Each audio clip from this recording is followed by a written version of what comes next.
C'est ainsi d'ailleurs que le Parti populaire français de Jacques Doriot, ancien communiste converti, ralliera les éléments les plus sociaux de l'action française, dont Robert Brasillac, Henri Coston, Maurice Yvan Sicard, plus connu sous son nom de plume de Saint-Paulien, et tout simplement mon père, entre autres. Ce parti aurait pu constituer ce nationalisme social et populaire dont la France a besoin pour renouer avec la tradition de la monarchie populaire, interrompue par les fastes de Louis XIV. L'assassinat de Jacques Doriot par l'aviation anglaise, curieusement bien renseignée sur son itinéraire, allait sonner le glas de cet espoir. À la libération épuration, les lobbies maçonniques et cosmopolites alliés au marxisme, qui avaient eu peur que l'expérience de l'État français du maréchal Pétain ne s'institue et réussisse, n'eurent de cesse que de supprimer physiquement ceux qui auraient pu constituer les cadres d'une relève nationaliste. Depuis lors, on est allé d'affadissement de la réaction en ralliement à l'idéologie républicaine. De Poujade à Tixier-Vignancourt, aux généraux et colonels de l'OAS, puis à Le Pen, Maigret, etc., tous ne voyaient et ne voient de solution à nos problèmes que dans le cadre démocratique et républicain. C'est pour ça que le paysage politique de nos idées est dévasté.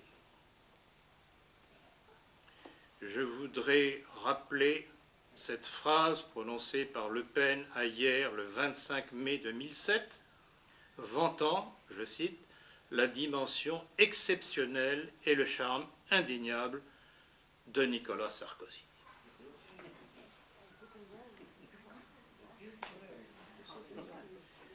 Ce même Sarkozy, au sujet duquel Le Pen toujours déclarait sur France Inter, le 7 août 2007, au bulletin de 9 heures, « Je ne trouve rien à redire à ses premières mesures. Il tient toutes ses promesses. »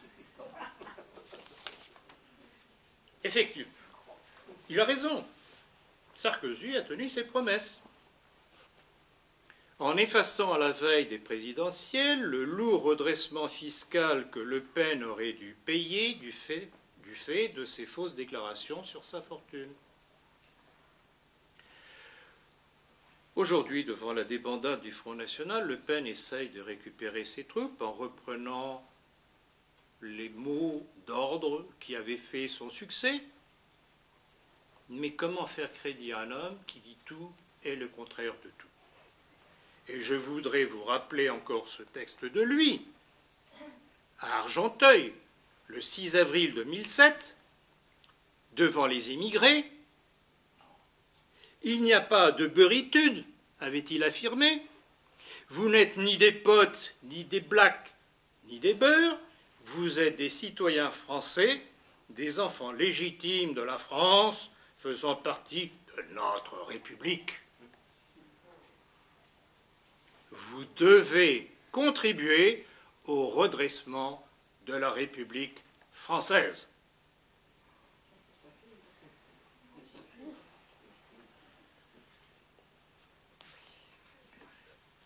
Avant même Safi, je voudrais rappeler cette dernière citation qui date du 28 janvier 1958 de Le Pen à l'Assemblée nationale. Il s'adressait aux jeunes Algériens et il leur disait « La France a besoin de vous, vous êtes la jeunesse de la France ».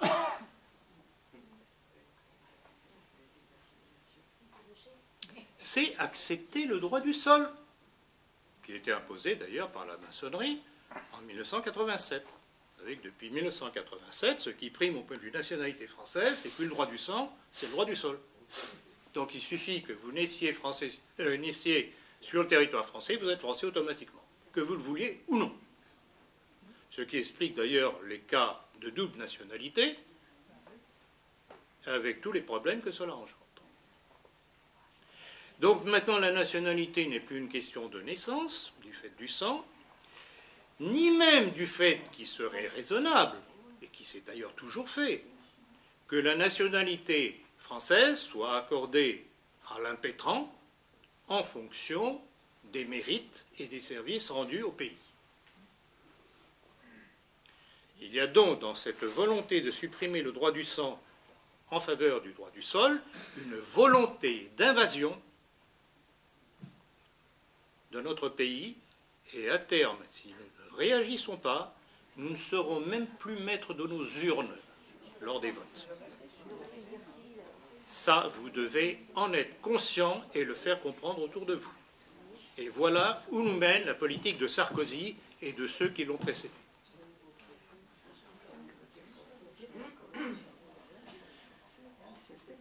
Ceux d'entre vous qui êtes abonnés à La Politique, qui est notre lettre de liaison, connaissent la citation de Monseigneur Frépin. On ne se relève jamais de l'abandon des principes.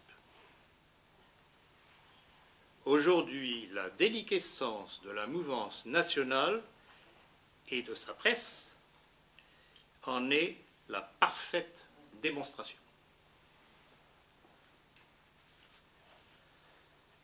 Certes, on peut amuser les électeurs avec un blabla anti-immigrationniste primaire qui en occulte cependant les causes, un blabla patriotique, mais si ce patriotisme se revendique des principes de 89, au lieu de combattre les conséquences de cette politique, on ne fait qu'ancrer les citoyens dans le mensonge qu'on leur inculque. Frédéric Leplay, à la fin du XIXe siècle, constatait déjà « Je ne connais rien de plus dangereux que les gens qui propagent des idées fausses sous prétexte que la nation ne voudra jamais y renoncer. » La nation y renoncera, mais encore faut-il le lui expliquer. Or, c'est ce que ne font pas nos ténors de cette pseudo-droite nationale. Comprenez-vous maintenant la nécessité du combat des idées? Si on ne connaît pas un tant soit peu les grandes lignes de l'histoire de France et pourquoi à certaines époques ça a basculé dans un sens plutôt que dans l'autre, on tombe dans tous les pièges.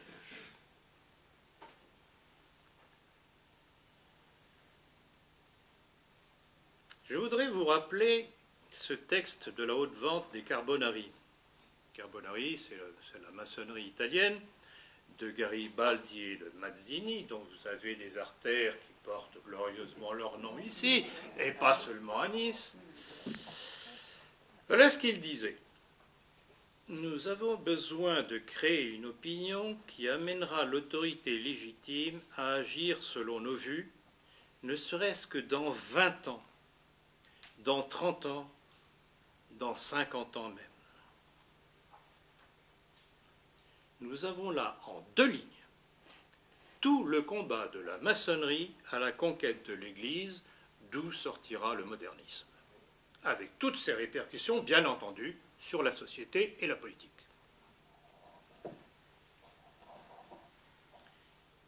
Eh bien, je vous dirais que, pas plus que pour la maçonnerie, notre action, celle que j'entends mener avec ceux qui sont avec moi, ne s'inscrit dans l'éphémère, entre 2 élections.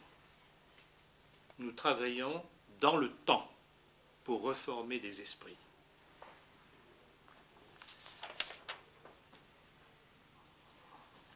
Tout travail sérieux qui veut s'inscrire justement dans le temps passe obligatoirement par la conquête des esprits. Cela demande du temps et de la persévérance.